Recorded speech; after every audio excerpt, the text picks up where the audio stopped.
if we weren't in the middle Wow. of a world pandemic. Boy. So that's a 2-game series. Oregon is scheduled to come to Ohio State next year. I'm sure they'll try to make that up in some other way and get the Buckeyes to Oregon at some point. But that would have been a matchup of 2 top 10 teams, and instead neither the Big Ten nor the Pac-12 are playing right now.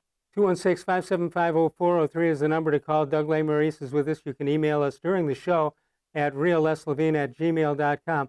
All right, Doug, help me out here because so many things are going on between the Big Ten, between Ohio State, between the players, and it's nonstop. So let me play the NCAA football for dummies here and tell me what is going on right now as far as the Big Ten is concerned, because I don't think the layman understands any of it. So the Big Ten canceled fall football and all fall sports on August 11th, and there's been a lot of talk since then. They have to decide what their next plan is going to be. So it feels like that may be reaching that point. Sometime, I was just talking to someone today, maybe the next 3 or 4 days. I mean, people have been waiting for this for a week, but maybe the Big Ten will revisit that. And they've been working on plans. They have a medical committee. They have a return to play subcommittee. And the ideas out there are maybe would you start in January? Maybe could you start around Thanksgiving? Or maybe could you even get things going again and start in mid-October? And then just late this afternoon, Ryan Day, the Ohio State head coach, put out a statement. He's been pretty quiet publicly since the week of the cancellation.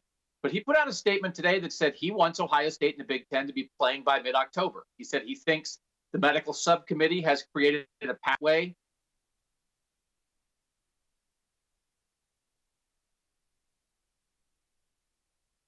Well, so we'll try to get Doug back here in a minute, but some of it is so self-serving. You don't know if you're talking about.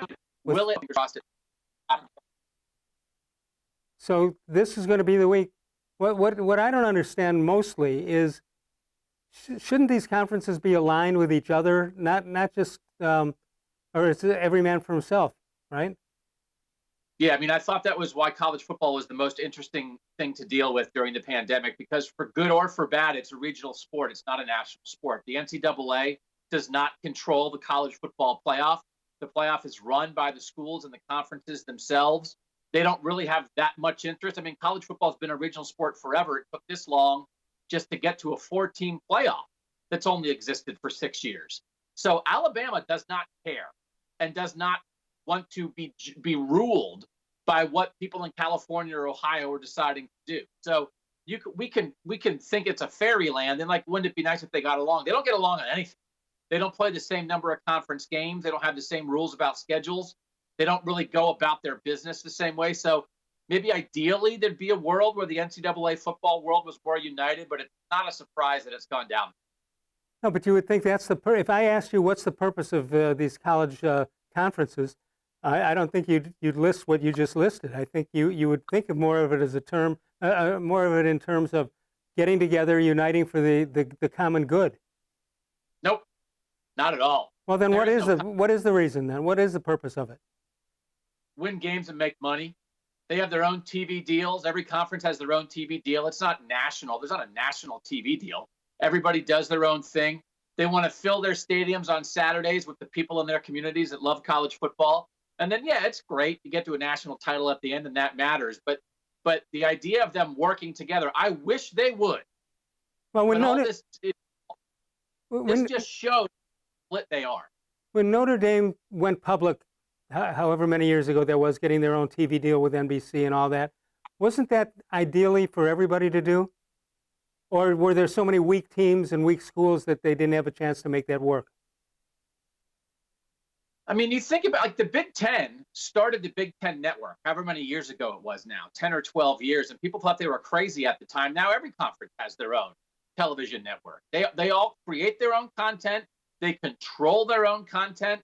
They would not be interested in some kind of national, universal thing where they're all governed by the same thing. Like, this is not like the NCAA basketball tournament where everybody gets a cut of that pie.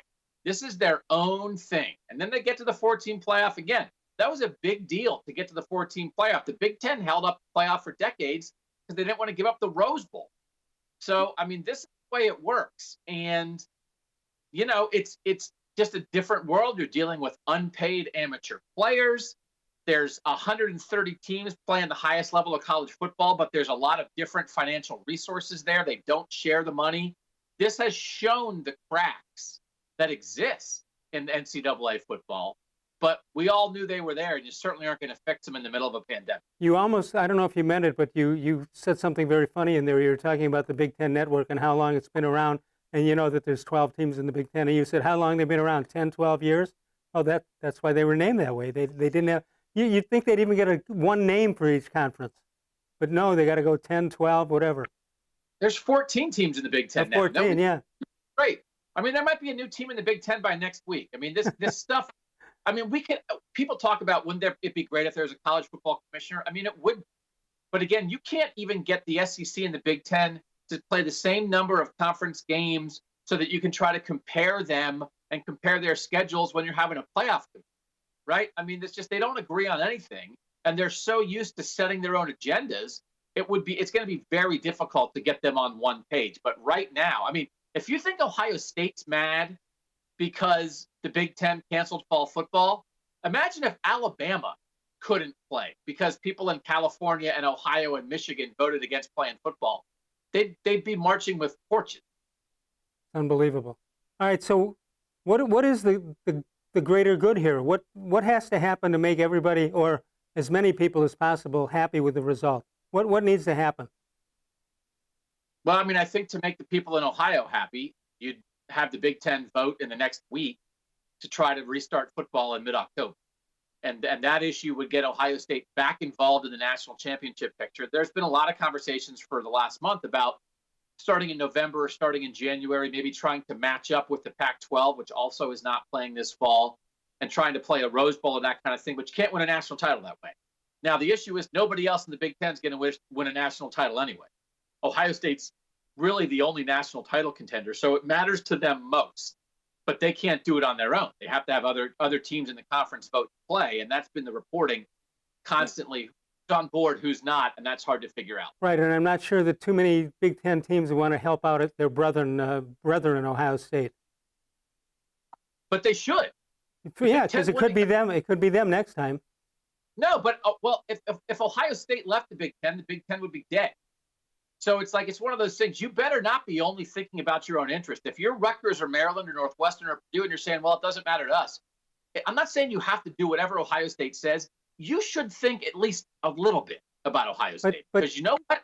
Ohio State is probably worth about 60% of the TV revenue in this conference, and everybody shares it equally. So if Ohio State, and they're not going to leave, people like to talk about maybe they'll go independent. They're not going to go independent.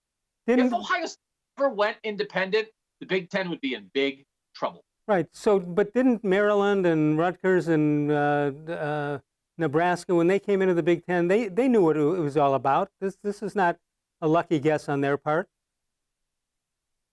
Yeah, but so far Rutgers and Maryland aren't voting to play. So, I mean, it's one of those things. It's complicated. We can't pretend it's not complicated. A lot of Ohio State people and Ohio State media and fans are just mad. And I get it. And the frustration is real. And part of that is, a lot of it's because the Big Ten is communicated so poorly. But I think it's very hard for these other schools. You have to take into account first what is best for your school. But you also, at the same time, when you're in a conference, have to consider what's best for the conference and what's best for some other members. So it's best for Ohio State to play as soon as possible. That's not necessarily true for every other school. But I think it should factor into your vote. So Ohio State's pushing hard. Nebraska, Iowa, some other schools really want to play now. And I think maybe, within the next week, they'll have a decision on could it be possible the Big Ten restarts in October. 216-575-0403 is the number to call. Doug Lesmerises, cleveland.com, and the plain dealer with us. He covers Ohio State. He covers the Cleveland Browns. Both of those teams, stuff to talk about, and we'll do that when we get back to find out how good Ohio State is supposed to be and still may be. Doug Lesmerises with us. More Sports and Les Levine continues, and it's powered by cleveland.com. Presque Isle Downs and Casino has sports betting. Use one of our 50 state-of-the-art Bet America kiosks to place your bet and watch your favorite games on one of our many HD televisions, or visit our sportsbook area. Only at Presque Isle Downs and Casino.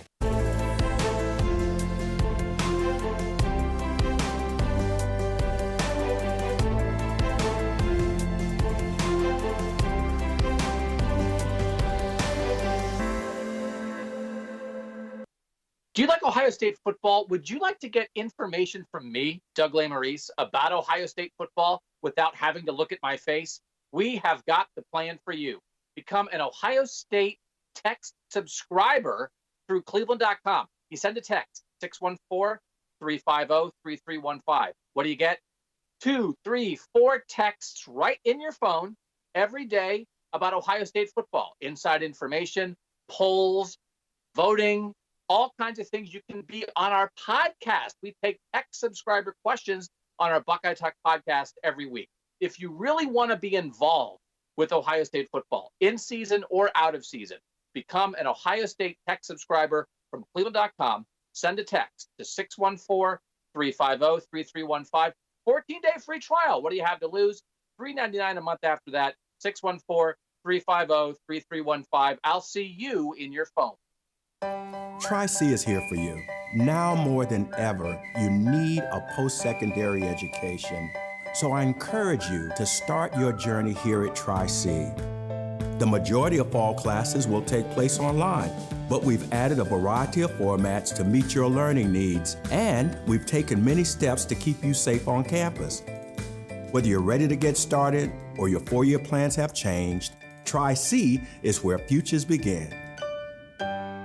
The Ohio Lottery Partners in Education program recognizes role model students and teachers from across Ohio. Nominations can now be done completely online. To nominate a deserving teacher or student, go to ohiolottery.com. In the About section, find Partners in Education. There you will find links to the nomination forms. Students kindergarten through 12th grade can be academic all-stars. Teachers can be honored as a Teacher of the Month. The Ohio Lottery Partners in Education, where stars shine.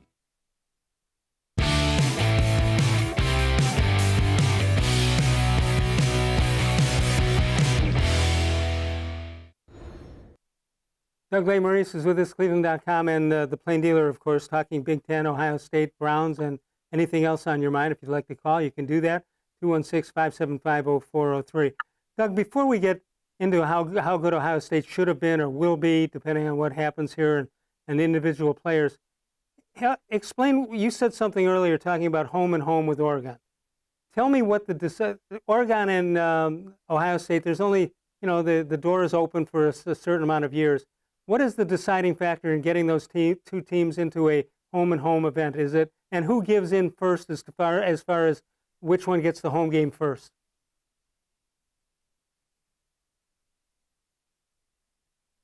Are we losing Doug? Froze up, sorry. I got you back. You're okay, go ahead. What were you asking about how good they are, Les? Yeah, well, I want to get into how good they are, but what is the determining factor as to which one goes first in the home and home? Oh, that's just how they signed the agreement. So when they signed the agreement with Oregon, the first game was going to be out there and the second game's back here next year. So yeah, that's how it changes how they work it out each time. But yeah. I mean, sometimes it's better for competitive reasons to be first, sometimes not. All right, how good would Ohio State be if things were normal? Yeah, really good. Justin Fields is a Heisman contender, arguably one of the, I think, 3 or 4 best players in college football. They have a great offensive line back, 2 All-American candidates on the offensive line, good skill players, Chris Olave, Garrett Wilson, and a young defense, some questions on defense, but a lot of 5-star, top 100 type recruits waiting to play on that defense. So they were not number 2 in the preseason rankings. They were right there. I mean, there's 3 teams that are in the mix most of the time, really 4. In the playoff era, it's been Clemson, Alabama, Oklahoma, and Ohio State. They're the only 4 teams that have made the playoff more than once. And so they would have been right there. But I think they absolutely, by far the favorite in the Big Ten. And, nothing's guaranteed, but a really strong playoff contender. And they absolutely could hang with Clemson and Bama and would have been, I picked them to win the national title. Before all that happened, I picked them to win it all. With Ryan Day there now, I think it's fair to say they haven't lost a step in recruiting. Is that fair to say? Even picked up a step, maybe. They have the number 1 class in the country right now. Alabama's on their heels, but the 2021 class, bunch of 5-star kids. Kyle McCord, a Philadelphia quarterback they got early. Trevion Henderson, a 5-star running back from Virginia. People thought maybe there would be a drop-off after Urban Meyer left because Urban Meyer revolutionized. One of those. He did really good at recruiting in the Big Ten, Yeah. but Ryan Day lost a step. And, that's a lot of people are concerned if they don't play, how will it affect recruiting? I don't think Sure. it'll be devastating or anything, but they've kept it up for sure. No, but there was a danger that Ryan Day didn't totally understand the Ohio State situation there, but I think he gets it now. But the further away he gets from it, the tougher it is to recreate it. And by the way, was Urban Meyer right that physically and mentally it's not possible to have 2 seasons in one? You got to have a break. So, I mean, Urban Meyer's been very strong since the start about he doesn't think there's any way you could try to play 2 seasons in one calendar year. I think trying to play in January and February is much different than trying to play in March and April. So I think a spring season, which is how some people characterized it early, I think that would be really hard. I don't think you could play in March and April and then try to start in September on time. You'd have to delay next season. Could you play in January and February and then start on time in September? Yeah. I think that's more possible, although I think Urban Meyer would tell you no. Yeah, but I think you made a good point when you said that what's good for Ohio State may not be good for the Big Ten, although we all, in this territory, we all believe that it is. You talked about the quarterback, top 4 Heisman candidate. There's a lot of good quarterbacks out there. This is seems to be a good quarterback year. Where does Fields fit in that, in the quarterback ranking? I mean, it's really important, obviously, because we have the NFL draft scheduled for Cleveland. So these guys are going to be walking in Cleveland. And I think there's a consensus top 3 quarterbacks. I mean, there's some mock drafts that are coming out. Trevor Lawrence at Clemson and Justin Fields at Ohio State, they played high school football within half an hour of each other. In Georgia, they were the number 1 and 2 recruits in 2018. They've been linked. They faced off in the playoff semifinal last year. And I think if somehow there is a season that Ohio State can take part of, they'll be the 2 leading Heisman contenders. And I think they're the 2 leading candidates to be the number 1 pick in next year's draft. There's a guy, Trey Lance at North Dakota State, who a lot of draft analysts like. I don't know about the small school guys. But Justin Fields is legit. And Dwayne Haskins was the number 15 pick in the draft a couple years ago out of Ohio State. I think Justin Fields is a better NFL prospect than Dwayne Haskins was. Are there any Lawrence top 2? Any other top 5-10 players on Ohio State other than the quarterback? I mean, they have 5 guys probably who have a chance to go in the first round in Cleveland. Wyatt Davis might be the best guard in the draft. How high do guards go? You don't know. Shaun Wade at corner, the next great Ohio State cornerback, I think could be a top 15 pick. Chris Olave at receiver, I think could use a big year, but he's got a chance to be a first rounder too. So Josh Myers at center could sneak in there. So there's about 4 or 5 guys who I would expect to be first round picks in Cleveland next spring. Isn't that amazing? On Olave comes on as a walk-on. Nobody heard of the guy out of California, and look what he's doing. It wasn't a walk-on, but it was a 3-star recruit that they sort of stumbled on by accident. Ryan Day was there recruiting the quarterback at that school and said, "Hey, who's this guy?" And it was Chris Olave, a 3-star out of San Diego, who came in, made a couple big catches in the Michigan game as a freshman. We saw how good he was last year as a sophomore, and I think he's got more to show. So he's one of the guys you'd like to see get out there this season. Doug, is this, I'm not sure what term I want to use. I'm going to say turning point, but are we at a turning point now in A, college football, B, Ohio State football, and C, Power 5 stuff? I don't think we're at a turning point in Ohio State. I think they'll be fine. This is disappointing for a lot of people. I think they'll be okay. I think we are at a turning point for college football potential, with our players going to exert more power. How things are handled during this pandemic, does it show everybody that they have to find a way to pay college football players if they wind up trying to play with football players on campus, but students are at home, or how some schools handle it? We saw the players sort of demand more accountability around social justice. I don't know that we're going to have unions. I think there could be a players association of some sort. And we see them, they're going to start probably making money soon on this name, image, and likeness where they can have outside endorsements. I think we're moving towards that. I think we're moving towards players getting compensated to a much greater degree than they've ever been in college football. Do you think that'll change, maybe add a year or 2 onto the expected time that they were going to start the whole thing? I mean, it seems to me that the school wouldn't mind if they had a break before they go from now till the endorsements, and the players, of course, want it while they're still around to play and take advantage of it. Do you think it'll continue as it was supposed to, or do you think they'll hurry it up or slow it up? Well, I mean, it's hard to figure out what's going to happen right now. I mean, I think we have been marching towards this name, image, and likeness stuff in the courts and in some other ways for a while. The NCAA doesn't really do anything unless they're forced to do it. So they realize this is coming. I think the NCAA plays dumb sometimes about stuff because they want to slow play stuff and they know it's going to happen. They just want to delay it because then they know that delays the next thing. But I think we will get there sooner than later with name, image, and likeness, and then how that follows with potentially schools themselves paying players. I think, again, that will change sometime in the somewhat near future. Yeah, it seems to me that if they started, go 5 years into the future, and it won't look like people thought it did 5 years before. I mean, it's got to start somewhere and end somewhere, and I don't think they're ready to get it full blast right now. Eat both sides. Yeah, I mean, it's people like to hold on to the past, right? I mean, the players have to decide how hard they want to push it. It's hard because, you only have a couple years in college. So sometimes do you want to make a stand, and will that affect your career if you do? It can be hard for college guys to do that. And they don't have an organizing association right now to be able to work together. We saw a little bit of that during the pandemic. So I think it's going to get there. I mean, there's enough cracks in the dam that I think it's going to get there. And we see how many millions and millions and hundreds of millions of dollars these football programs bring in. We're seeing how much it hurts the athletic department when they aren't able to play, but it also reinforces, man, you guys make a lot of money. I think they're going to have to share it. Yeah, and what about that and the minor sports all around the country too? They depend on it. They've got to have it, and if they don't have it, they don't have their games. And you can't pay the rowing coach $500,000 then. You wouldn't want that to happen. People want everything, right? I mean, if you want the football players to get paid, which they probably should, because it's their brains and bodies on the line, and they're the people that draw in the crowd. That's just the way it is. But then I don't know if Ohio State can have 36 sports if you're paying the football players. But is it up to football players to subsidize minor sports? Why is it their responsibility? It shouldn't be their responsibility. Other than Title IX being in there, it shouldn't be their responsibility.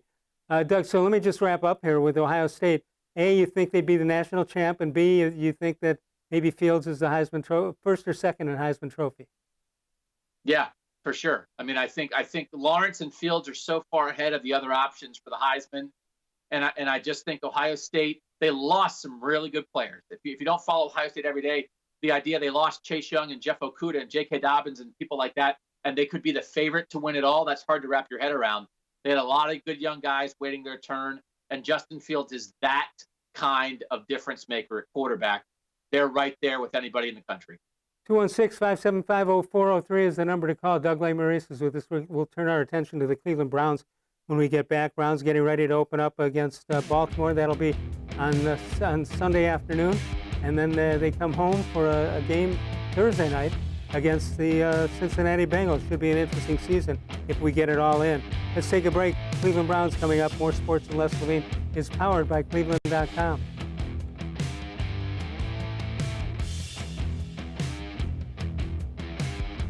Wow! Get Nature Stone and never replace your garage flooring again. Act now for huge summer savings on our exclusive Nature's Blend Stone, as low as $2.99 a square foot plus installation. Only Nature Stone eliminates cracked, uneven concrete, and Nature Stone never peels like cheap paints and coatings. Safe, beautiful garage flooring that's always backed by Russell's Promise, our true unconditional warranty. Schedule your free cost estimate easily online today at naturestone.com. It's not just a floor. Wow, it's Nature Stone. There are tastes we remember. Every smell brings the happiness of times gone by. Experience this every time you walk into Gallucci's Italian Foods. Whether you need lunch on the go, a catered party, or that perfect blend of wine, meats, and cheeses, Gallucci's has exactly what you're looking for. Straight from Mama's Kitchen for old world traditions or original experiences. From the tastes you remember to new flavors you'll never forget. Gallucci's is a tasty branch of your family tree. When it comes to selling you a mattress, most retailers are handing you a long line of extra steps that drive up costs and create confusion. At the Original Mattress Factory, we simplify the mattress shopping experience by building mattresses and box springs in our own local factories and selling them direct to you. It's short, sweet, and simply makes sense. So experience more than just the mattress store. Experience an original, the Original Mattress Factory.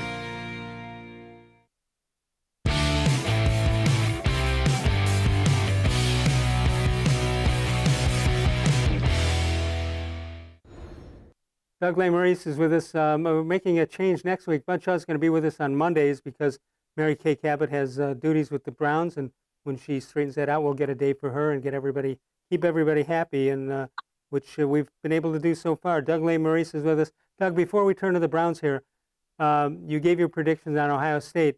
Tell me if you can't have the prediction, or it can't happen if there is no Big Ten football. So, number one, will there be Big Ten football this year? And number two, what will it look like?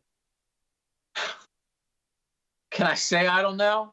Yeah, you can.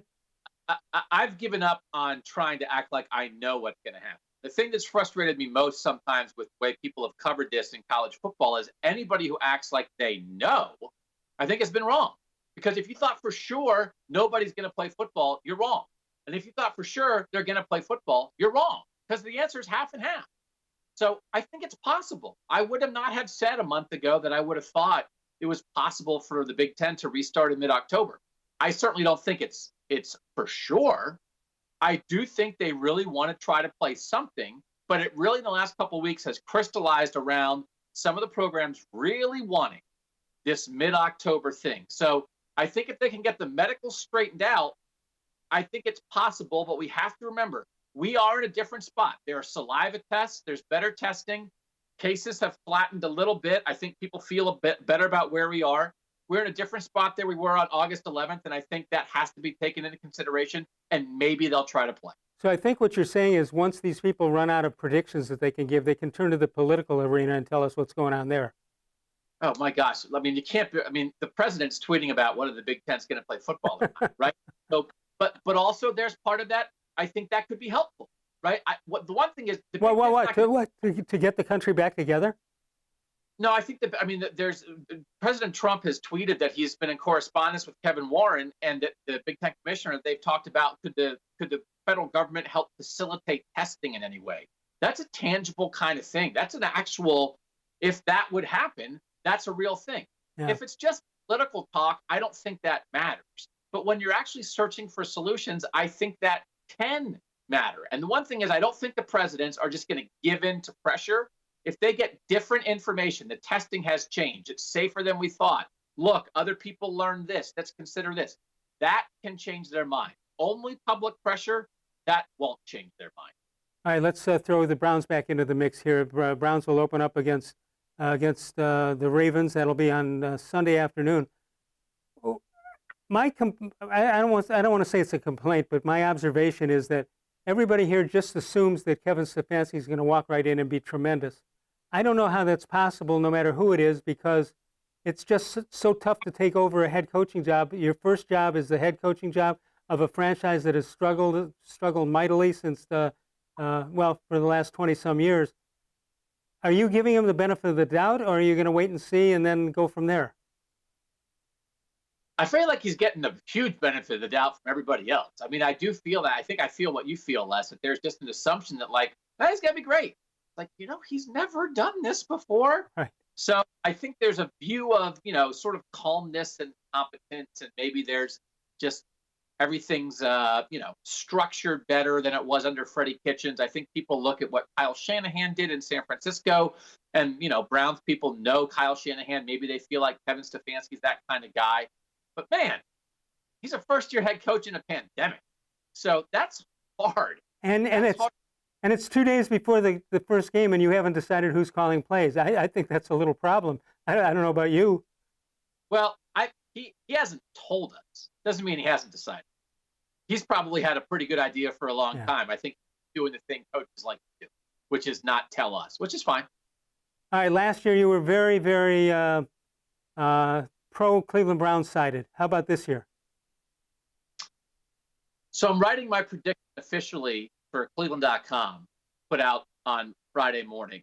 And I've been going through things, and I think they're going to be pretty good. But 15-1 good? I mean, we were saying before, right? So 19-0 would be undefeated all the way through the Super Bowl. So I'm backing off. I'm a little bit this side of 19-0. But listen, they've still got the talent in place. The offensive line is better, which I still think is the thing that screwed them up the most last year. Odell says he's healthy. He's had a full year with Baker now. You know, if Myles Garrett doesn't get suspended for 6 games, you're ahead of the game there. I don't think the linebackers are going to kill him.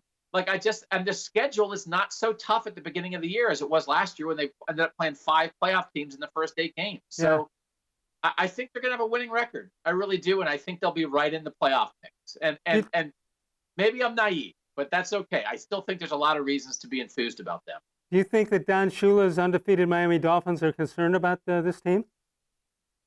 Listen, did those Dolphins have Odell Beckham? I don't think so. No, they had Paul Warfield. Did those Dolphins have Austin Hooper? I don't think so. Listen, I mean, it's one of those things. I think we've gone too far, right? So people thought last year, I mean, people like me who were shouting 12-4, who thought we were nuts, and now everybody's gun shy because of that. They have almost all the good players back, and they added more good players. Right, and going one step further, you're not asking Baker Mayfield to be an all-pro quarterback. You're asking him to not screw up too much. And the idea that they fix the tackles. I mean, Jedrick Wills, I think, is maybe arguably the most important guy on this roster. If he can really handle left tackle as a rookie, that's really going to be a huge deal. I mean, it would be reasonable to expect some bumps from him, but if he's good right away, boy, I just think Baker's going to be able to play with more confidence. And I've said this before, I think it's possible Baker Mayfield this year will have better skill position players to work with than he'll have again in his whole career. How often in his whole career will he have two receivers making the money and having the established careers of Jarvis? It's set up. 2 running backs like Chubb and Hunt, and a tight end they just paid like Hooper. Yeah, I mean, this is skill. It's set up for this year. There's no question about it. But again, he doesn't have to be Patrick Mahomes. He just has to be somebody who doesn't throw the ball away in tense situations, keeps his cool, and knows that he's got a running game behind him if he needs it. And I think the running game, if they do it, and I would assume here's the thing going back, Stefanski. I would assume that since he's a big running back guy or a running game guy, I would think that he's going to know not to put it in the hands of Baker Mayfield unless you're down to Hail Mary time. But I would think that he can control the game and control the clock, which is going to be important. Listen, man, he's not Trent Dilfer. He's still Baker Mayfield. He doesn't just have to be a game manager. I mean, I don't want to underestimate Baker. I did a thing. I'll point people to what I wrote on cleveland.com. 16 of the 32 starting quarterbacks entering this season are drafted in the last 5 years. That's starting with the 2016 draft. So I consider that Baker Mayfield peer group. All right, so let me ask you this. If they have not even the kind of year you're talking about, let's say they go, 10-6. When you write the story of forgetting whatever happens in the playoffs, they win 10-6 in the regular season. When you write the story of the 2020 Browns team, are you writing about the successful running game, the successful wide receivers, the offensive line? What would have made them 10-12 or whatever that number is? I mean, I think that probably is Baker, right? I mean, I know that people really are excited about the run game. I still just think, right? I mean, who do you really run your way to great seasons? I mean, the Titans had Derrick Henry last year, and I know the running game's important, but it's a passing league.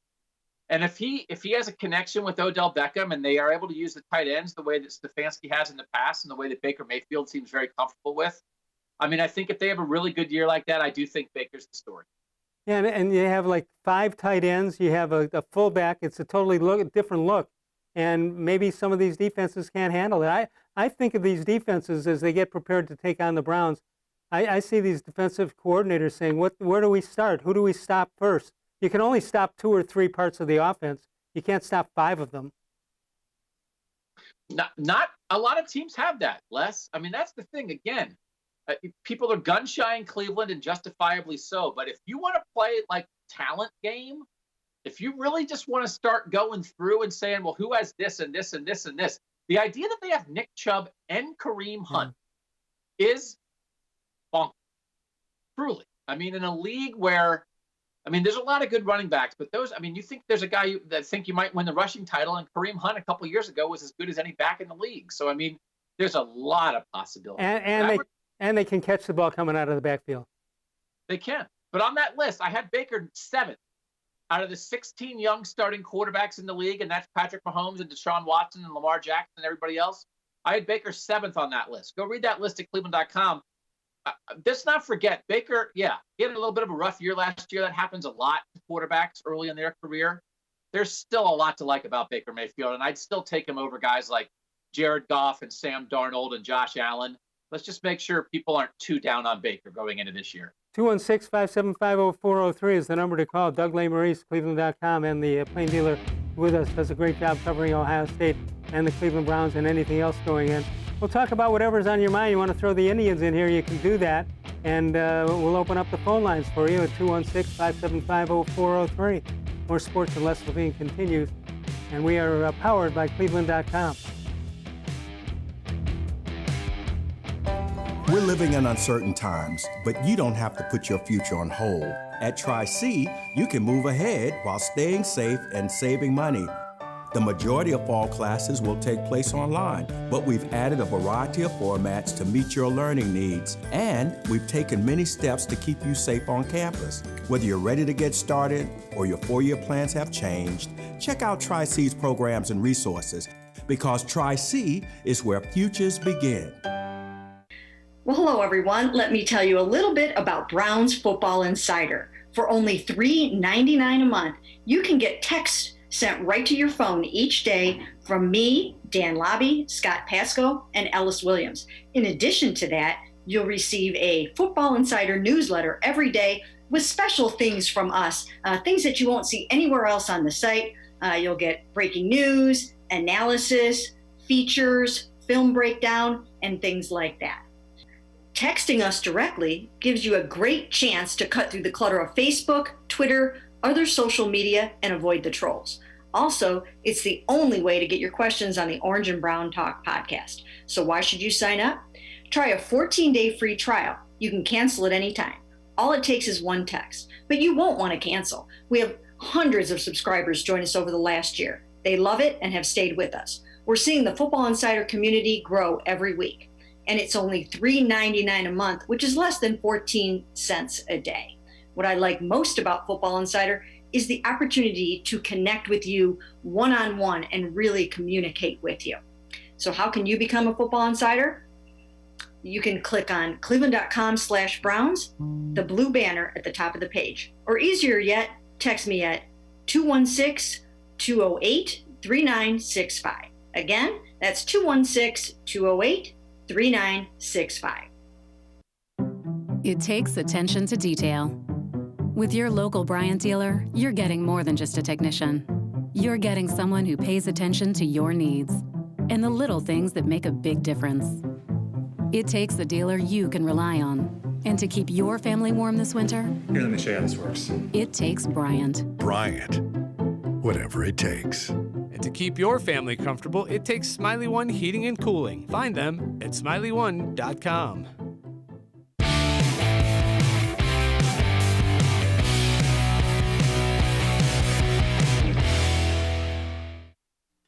It's crazy for me to look back and think about, kind of just how I made it through the season last year, because there was little motions that I couldn't even do. I couldn't put my leg up on the table. I couldn't do simple, basic motions, much less go against the best and the best week in and week out. So just being able to run and be healthy, I think it makes it a lot easier for him. And now this is the second year that we've been with each other. I think we both just taken strides, both have been through a lot. So like I said, as the talks I've had with him, I know he's hungry and ready. And as far as specific examples, I don't necessarily know if I can give you any, just a bunch of overall feeling of we both want to be great. I could also ask one more thing. Jarvis has said. And there you have it with Odell Beckham. And Doug, it was interesting. In the last segment or two, you and I named a whole bunch of names on the Cleveland Browns. We never got to Odell Beckham. He's good, but he's last couple of years hasn't been as good as he was earlier in his career. I mean, I was all in on Odell last year, and I think it hurt a lot not having him play preseason games. I think he was injured last year. I also think he wasn't great last year. I think sometimes, I don't know that he ran the route everybody was expecting him to run sometimes. I don't think he was as precise maybe as he's been earlier in his career.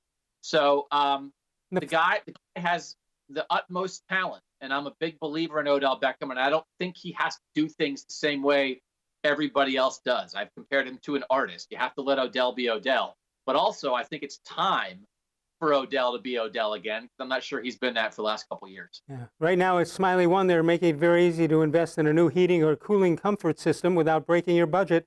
For a limited time, take advantage of their special financing, 36 months on selected Bryant high-efficiency equipment. They make it easy for your family to stay comfortable all year long. Call Smiley One for more information. Let's say hi to our friend in South Carolina, Ted Moon. Ted, how are you? I'm doing well, Doug and Les. How are you guys doing? Doing well. Hey, thank you so much for getting involved in our Parkinson's Walk the other day. We were able to raise over $7,000, and you were part of it, and we couldn't appreciate it more. Thank you so much. Oh, it was my pleasure, and I'm actually wearing my shirt. It arrived today. Oh, good. So I'm very happy about that. Good. But, hey, gentlemen, I wanted to ask you, I saw something on television the other day where in the stadium, the Browns looked like they were ready to bring fans into the seats and into the stadium. Are they going to be able to do that this year?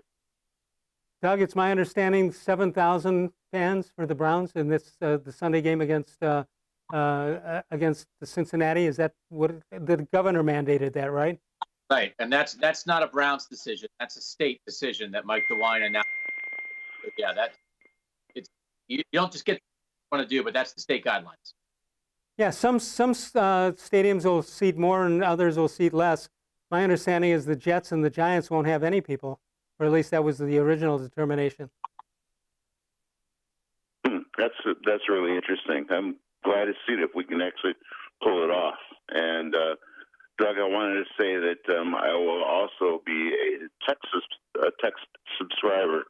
It'll be some of the best $3.99 a month I've ever spent. Wow. We could even include less in there every now and then. That'd be a nice thing, too. We're getting kudos all over the place. Well, it's a nice Thursday. Hey, Ted, how tough is it to follow the Browns down there for you? I mean, what type of access do you have? Well, we have a great Browns backers here in Greenville, South Carolina. Actually, and as you know, we've got one of the 1964 Browns linebackers is part of our club, and so we get together every Sunday, whether it's broadcast television, regular game, or via satellite, because we have the NFL ticket down here. So we have all kinds of great access, and it's very, very easy. And we follow cleveland.com and your show, and everyone seems to really, mostly on YouTube, by the way. We watch your show on YouTube. I appreciate it very much. So, Doug, I don't know if I ever told you this. I went to a Browns backer game down in Florida, in Sarasota, a couple of years ago. And the people were walking in like they were walking in to see the judge just before the jury came back. Or they're walking in and they're punching in the clock, just to say, all right, I'm putting in my 8 hours, here it is to prove it. They didn't want to be there, but something in their childhood made them show up, and they did week after week after week. Yeah, we love it here. Go ahead, Doug. No, I mean, right? I mean, that's why it's going to be so great when it eventually pays off down the line for all the people who feel like they've been punching the clock on Browns for however many decades. Hopefully, there's a payoff here soon. So, Ted, what's the view from down there as far as the season is concerned? How many wins? Well, everyone seems to be kind of like the way the national media goes, anywhere between 7 and 9 and 9 and 7. And I'm a little bit more optimistic, probably in their Doug range, about 10 and 6, I believe. All right, Doug, Ted, thank you so much as always. We appreciate your support in every way that you do. All right, gentlemen. Stay well. Have a good weekend. Thank you. Ted Moon down in South Carolina. That's cool. That's cool. Doug Lesmerises is with us. What do you let's freelance here. What's on your mind that we've made? Let's throw the Indians in here. What do you think is going on with them, and what do you think will happen? And does it bother you that Terry Francona has missed so much time? I mean, I think it's great that they have somebody like Sandy Alomar right there who can handle it as well as he's handled it. It's unfortunate for Tito, but I think when you are a really established leader, part of what makes you great is that what you've built can go on without you. And I think part of that, we've seen that a little bit. That's what Urban Meyer thought at Ohio State, that he left, but if you get somebody good in behind you and you have things established, things can go on. So I think that's happening a little bit with the Indians. And I think it's in a lot of ways a testament to Terry Francona that, just because he's not there doesn't mean the Indians stop doing what they've been doing during this successful run under him.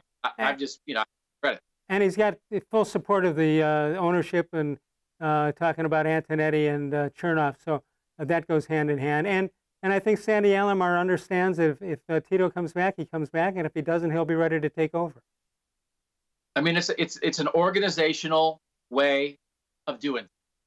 And you think about it, I mean, I think it's a great way to think about a team. Could you take the coach or the manager out of that situation, and would you still be okay? And again, if you would read that as, oh, well, then it means the manager or the coach wasn't that important. It's like, no, they're so important, but they're so good that you can go on without them. How about that this team could give up Corey Kluber and Trevor Bauer and Clevenger and still have maybe the best starting staff in baseball? I mean, it's ridiculous. I mean, I don't know what the right comparison is, because it's not a river where you just go pluck pitchers out of there. And I don't even think it's not that they're better at drafting. It's that they are doing something in the developmental pipeline where they know how to bring out the best of guys who have it. And it's not, you don't want to take credit away from the individuals. But there's something they're doing that they know how to build big league pitchers. They do, and it would be nice if every once in a while they would throw in a position player. That would be nice. Well, it's one of those things, and it's why, you don't want to cover old ground too much, but it's why I just really wanted them to trade a pitcher a couple years ago, right? Because I think that's okay. Well, maybe we don't develop hitters the same way. It's like, okay, just keep developing the pitchers and then trade them for hitting. So the idea that, in the end, what'd you get for Kluber? Not as much as if you would have traded him before. In the end, what'd you get for Clevenger? Probably, you got a bunch of guys, but what'd you get for Bat? Did they get peak value on all those guys? I think they were holding on a little too tight to some of those guys when you do have to have a belief in yourself that there's somebody next. And I'm not telling them to trade Shane Bieber, but I think they could have maybe maximized the value of some of those pitchers in the last couple of years, maybe a little better than they did. I don't know. It seems to bother me when I look at some of these players and I know better than the front office does that they're not going to make it. That shouldn't happen. They shouldn't entrust me with the decision on who stays and who goes. Yeah, I mean, it's one of those things.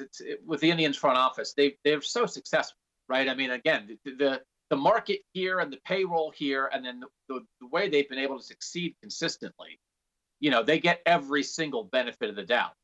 But I do think maybe they just held on a little tight to some of that pitching when Shane Bieber's up next and Zach Plesac's up next and Tristan McKenzie's up next, and you've got to believe that they're going to be able to develop the next guys too. If this team wins the truncated season, and my goal has been to use the word truncated in every broadcast, but if they do that in the truncated season, if there's an asterisk there, is that okay with you? Do you cheer? Do you go to the parade? What do you do? Or do you say, it was a truncated year, it doesn't matter? Are we in the business of turning down parades in Cleveland? Is that where we are now? Yeah. Another parade. I love a parade. I mean, here's the thing. Everybody's playing by the same set of rules. I know that some teams have had their schedules thrown off by quarantines and by missing people, but it's not like college football is going through all these opt-outs right now, right? Yep. And we know baseball and the NFL did go through some opt-outs, but it's not like Mike Trout opted out, right? I mean, it's not like the White Sox and the Twins have been decimated by opt-outs. I mean, this is difficult and it's different, but everybody's basically in the same spot. So I am not in an asterisk placing mode when it comes to what happens in this baseball season. If you see next time you see the governor, though, tell him not to invoke the rule of how tall you can be at a parade, a championship baseball parade. You got to let us have that parade. Yeah, I broke up a little bit there, but listen, all parades are open to all Cleveland people. So listen, I mean, I just can't even tolerate that kind of discussion of like this championship wouldn't quite be good enough. So, Right. and I don't think fans are thinking that way either. No, I don't think so either. All right, we're going to take a break. We're coming back one more time with Doug Lesmerises, cleveland.com, and the Plain Dealer, covering Ohio State and the Cleveland Browns and anything else he wants to cover, for goodness sake. Back in a moment, more Sports and Les Levine, powered by cleveland.com.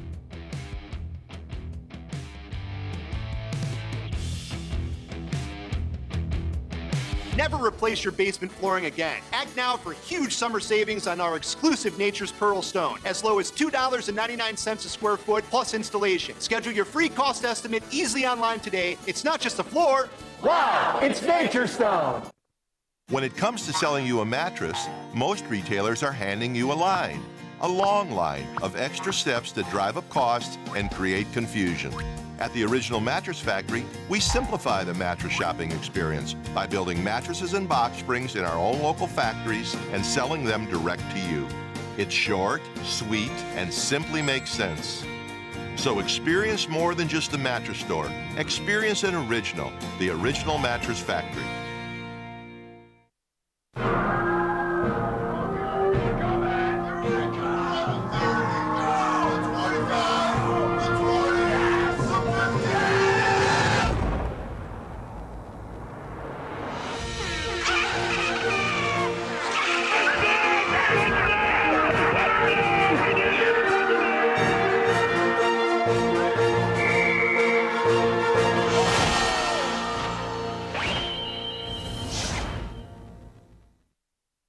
Presque Isle Downs and Casino has sports betting.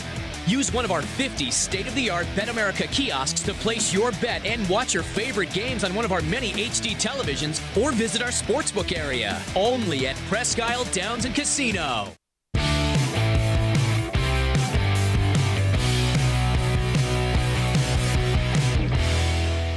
I mean, there's a reason that this team was 14-2 last year. I know they had hopes of going to the Super Bowl, fell short of that, but this is a very, very good team. The Ravens have always been a good team, in my opinion, as far as a tough physical opponent, and that's what they bring to the table. Up front, they're physical, and the secondary, they're physical. Linebackers, they're physical. So we definitely have a tough challenge ahead, but I think we're just all looking forward to playing football. Do you care who calls the plays, Van Pelt or Stefanski? Does it concern you one way or the other? No, because it's Kevin Stefanski's offense, no matter who calls the plays. I actually think it would almost show confidence in if Kevin Stefanski gave it up and let Alex Van Pelt call the plays. Because again, they're going to play the way Kevin Stefanski wants them to play. But right. I don't think you have to be X, Y, banana. I'm the guy. I mean, you talk about it all week. And so I kind of like it when you're a head coach and you don't have your face buried in a play sheet half the time. Yeah. But I think it's Kevin Stefanski's choice. But if it was up to me, I'd say let Van Pelt do it. I'd leave the out. I would let Van Pelt call him, and if things go wrong, you could just take over yourself. So you've cut out the middleman there. I'm all about keeping my job. Yeah, I mean, it's one of those things. It's very hard for these guys, right? I mean, I think it's hard. It was hard for Hugh Jackson. It was hard for Freddie Kitchens. You got the job in large part because of your play call. And then you're going to get there and be like, nah, I won't do it. I mean, that's really hard. Well, It's what I talked about with Terry Francona. I disagree with that, Doug. Moment. I disagree with that because you're hired because of your success, I suppose. But how many guys are good offensive coordinators and not good head coaches? Pat Shurmur is a guy, wasn't a bad offensive coordinator, and he'll be with, he just signed with somebody now. But do you really want the guy who's there because he called plays, or do you want him because you think he's going to be a good head football coach? I mean, when stuff starts swirling around, whether it's go for 2 points or onside kick or whatever, I don't want to be distracted by whether I'm going to call a screen pass or not the next time we get the ball. No, I agree, but we can't pretend they aren't getting the job based on play call. Well, no, they are. Head coach because he called plays for the Falcons. Sean McVay's Rams head coach because people thought he was an offensive genius. Randy, I mean that's how this works. That's what everybody's in love with is the next offensive play caller. How do you get called an offensive genius? I want to be an NFL insider. How do you do that? You talk like this all the time. Listen, I've had Inside the legal pad. Don't read my lips. I'm a genius. All right, what do you have? Next column, cleveland.com, what do you have?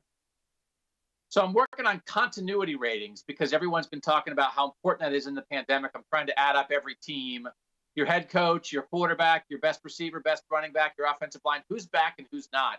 Try to figure out where the Browns fit into that. They're obviously going to get dinged because they don't have their head coach back, but I'm trying to figure out how much continuity actually matters. And the other thing I'm fired up about right now heading into the Browns season is I think everybody is overrating the Buffalo Bills. The Bills are not as good as the Browns. Somehow they're this automatic playoff team. The Browns beat them on the field last year. The Bills won 10 games last year because their schedule stank. And all of a sudden, everybody thinks like they're this next up-and-coming team. The Browns will be better than the Bills this year, and I'm just in the mood to remind people of that. All right, who has a better year, Belichick or Brady? Boy, isn't it fascinating to find out? I mean, we did it on our Orange and Brown podcast, Orange and Brown Talk podcast. We did picks today, and some of the other people on there picked against the Patriots in week 1. And I said, I do not want to be the person picking against angry, overlooked, chip on his shoulder Bill Belichick, who had a bunch of defensive players opt out, who had Tom Brady leave. I think Bill Belichick is eager to remind everybody just how much of a genius he is. Who would have thought that he'd go to the commercial leading man part? Yeah, right. I mean, he's branching out, softer side at Subway with Bill Belichick. Yeah, I'll lean Belichick over Brady. Yeah, all right, great job by Doug Lesmerises as always. Thank you, Doug. We'll get back to you real soon, okay? Thanks, Les. Great to be here. Doug Lesmerises, read him at cleveland.com, and of course the Plain Dealer. That'll do it for us. I'll see you on Monday night with Bud Shaw. Of all the shows I've ever done, this is the most recent.